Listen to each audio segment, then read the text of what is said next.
how's it going, guys? This is Dave2D, and welcome to the first episode of a series that I'm very excited to share with you guys called OMG Setups. Now, in this particular case, OMG stands for Online Mobile Gaming, and if you've seen my channel, I do a lot of stuff on laptops. So I do most of my work on a laptop, most of my video editing on a laptop, but I also play most of my games on a laptop. So in this series, I want to showcase an upcoming game, something that I'm super excited about, something that I've experienced and want to share with you guys, as well as some hardware to play that game while mobile. So I'm glad you guys are here for the first one.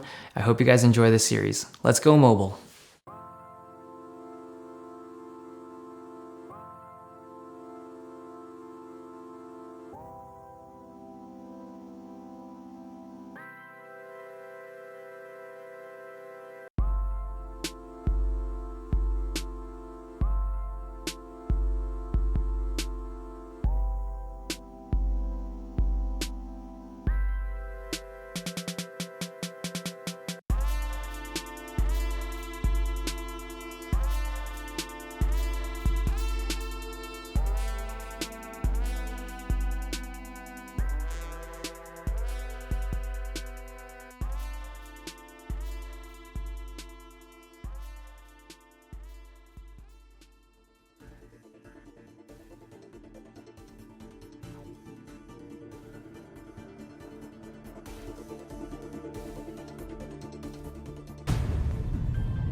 Overwatch is a first-person shooter developed by Blizzard. You might know them from other franchises like Warcraft or StarCraft or Diablo.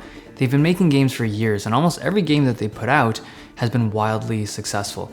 For years, Blizzard was working on a project called Titan. They spent a ton of time working on this thing, something like 7 years, but they ended up scrapping it, and from its ashes came Overwatch, their first new franchise in 17 years. They created a whole new world for the game with backstories and animated shorts for some of the characters. So when I played the beta last year, the big question I had was what makes this game different from other shooters? Like, what makes this a Blizzard game? Because they don't develop games that are just pretty good, right? They tend to make some real bangers.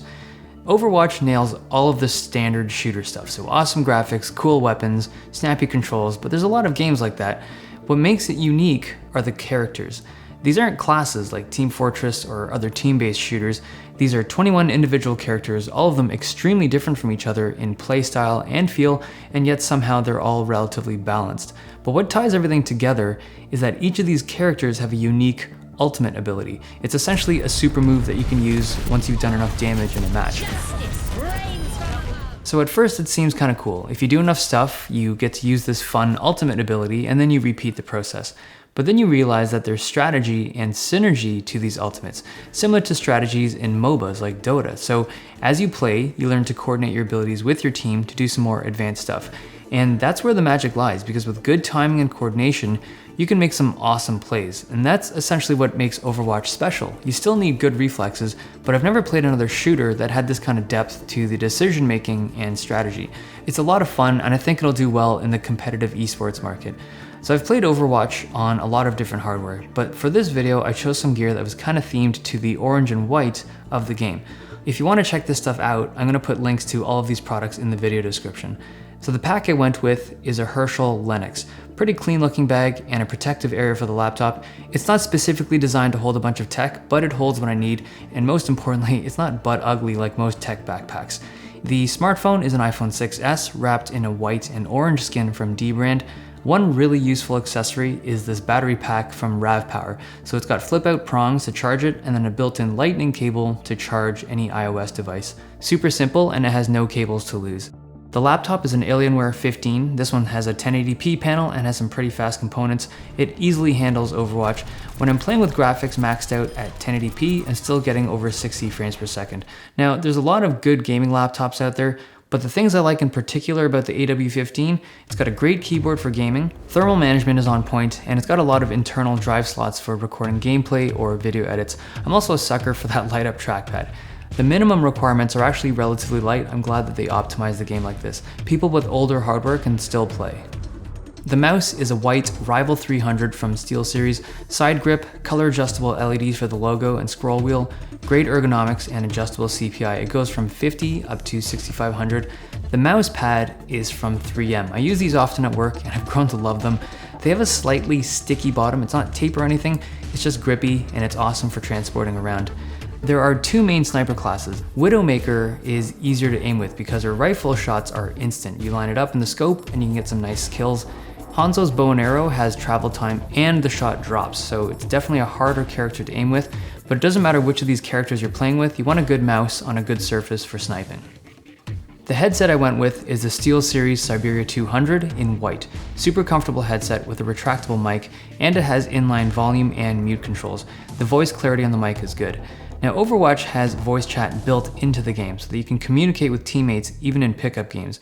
The positional audio in Overwatch is really well done, possibly the best I've experienced in a game.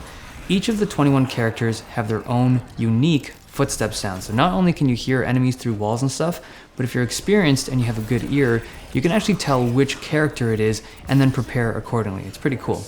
Now, having played this for a few months, I've really enjoyed it. I think it's going to be a pretty popular game and I hope some of you guys get to play it as well. If you're not part of PC Master Race, it's available on PS4 and Xbox as well. Just no Mac client yet.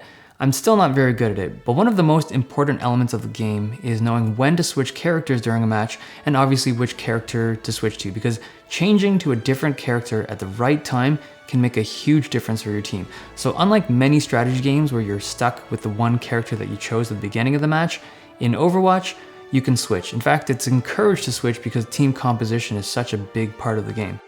So the game costs $40, but I'm actually going to be giving away a couple keys. If you want to win one, follow me on Twitter and Instagram because I'll be running the contest there. Hope you guys enjoyed this video. Give me some thumbs if you liked it, subs if you loved it. It's been nice, and I hope to see you guys in Overwatch.